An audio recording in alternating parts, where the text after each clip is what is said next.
Hello everyone. ఈరోజైతే మీ అందరికీ పాలకూరతోటి ఒక మంచి రెసిపీ అయితే చూపిస్తాను. యూజువల్‌గా ఆకుకూరలు తింటే చాలా హెల్త్‌కి మంచిది కదా! అండ్ ఇంక ఈ పాలకూర ఉందంటే చాలా ఎప్పుడు ఫ్రైలు, పప్పుల్లో వేసుకొని తింటమే కదా! సో, ఒకసారి ఇలా ట్రై చేసి చూడండి. చాలా టేస్టీగా ఉంటుంది. ఇంకా దీనికోసం 2 చిన్న ఉల్లిపాయలు కట్ చేసి ముక్కలుగా మిక్సీ జార్‌లో అయితే వేసుకున్నాను. అండ్ 2 వెల్లుల్లి, అలాగే కొంచెం జీలకర్ర అండ్ అలాగే కొంచెం కారం.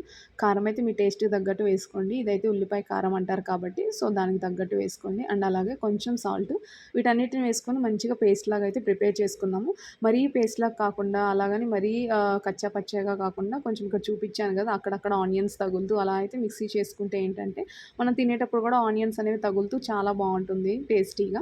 అండ్ ఇక్కడైతే పోపు వేసుకుందాం ఇంకా. పోపు కోసం అయితే పోపుకు కావాల్సినన్ని వేసుకొని ఒకసారి ఫ్రై చేసుకుందాము. అండ్ వెల్లుల్లి కొంచెం మనం ఆల్రెడీ పేస్ట్‌లో వేసుకున్నాం కాబట్టి ఇక్కడ కొంచెం కచ్చా పచ్చాగా దంచుకొని వేసుకుంటే ఆ ఫ్లేవర్ అనేది బాగా పడుతుందనమాట పచ్చడికి. ఇంకా పోపులోనే చిటికెడు పసుపు అలా యాడ్ చేసుకున్నాను. ఇంక అది కొంచెం ఫ్రై అయిన తర్వాత ఆల్రెడీ మిక్సీ పట్టుకున్న మన పేస్ట్ ఉంటుంది కదా! అది కూడా యాడ్ చేసుకొని ఆయిల్ పైకి తేలే వరకి అట్లా ఫ్రై చేసుకుంటూ ఉండండి. పచ్చివాసన పోయిన తర్వాత పాలకూర అయితే నీట్‌గా కట్ చేసుకొని పక్కన పెట్టుకున్నాను కదా! సో, అది కూడా యాడ్ చేసుకున్నాను. అది యాడ్ చేసుకున్న తర్వాత ఒక్కసారి కలిపి పక్కన పెట్టుకుందాము. సో, ఇంక ఈ పాలకూర అనేది కొంచెం కలవడానికి వెంటనే టైం పడుతుంది కాబట్టి వెంటనే ఆఫ్ చేసుకోకండి. ఎందుకంటే పచ్చివాసన అనేది అలానే ఉంటుంది. ఒకసారి మొత్తం కలిసేలా కలుపుకొని పక్కన పెట్టుకుంటే ఏంటంటే ఆయిల్ అనేది ఇట్లా పైకొస్తుంది. ఆయిల్ పైకొచ్చిన తర్వాత కూడా మనకి అక్కడక్కడ పాలకూర కనిపిస్తూనే ఉంటుంది. సో, ఇంకొక చిన్న మీడియం ఫ్లేమ్‌లో ఒక 5 మినిట్స్ అలా ఫ్రై చేసుకుంటే సరిపోతుందనమాట. మంచి టేస్టీగా పాలకూర కారం అయితే ప్రిపేర్ అయిపోయింది.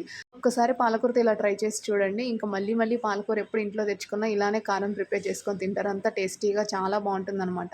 సో, మీరెవరైనా ట్రై చేస్తే కామెంట్ చేయండి. సో, అంతే video. Thank you for watching. Bye bye.